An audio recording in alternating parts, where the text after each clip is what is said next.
Parang kailan lang sinimulan ko ang channel natin na ito. Ngayon, 5 taon na. Oo, 5 taon na pala. Ang bilis talaga ng panahon. Sa bilis kung ano-ano na ang mga nai-upload ko. Salamat at pinanood mo. At sana naman ay nabuksan ang isip mo at naway may natutunan ka na pwede mong may apply sa buhay mo.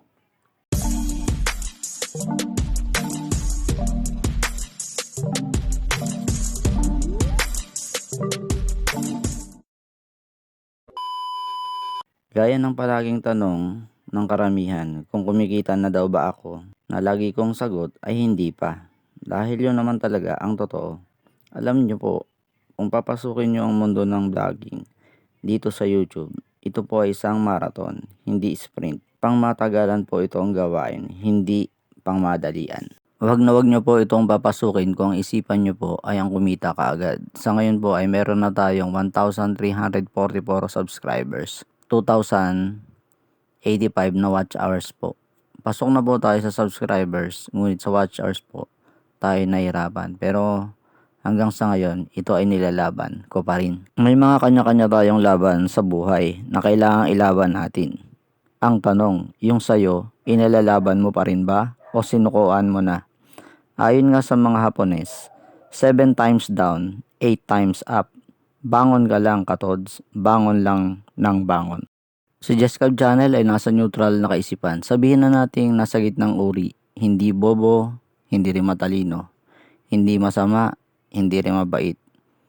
Walang channel sa YouTube noon, pero ngayon, salamat sa pag-subscribe mo. A good listener. Oo, mas gusto kong makinig. Makinig sa lahat ng uri ng mga tao. At pipiliin ko kung ano ang pupulutin ko sa kanila. Mapasalita man yon o sa gawa nila. Isa akong mabuting tagapakinig. Meron o wala. Natutunan ko yung pagkakaiba ng meron sa wala. Buti na lang, minsan akong naging sabongero noon. Alam niyo po, lagi ay pong nasa wala ang isip ko para magka-meron. Para palaging magkaroon ng pagkilos para makuha ang mga ninanais sa buhay.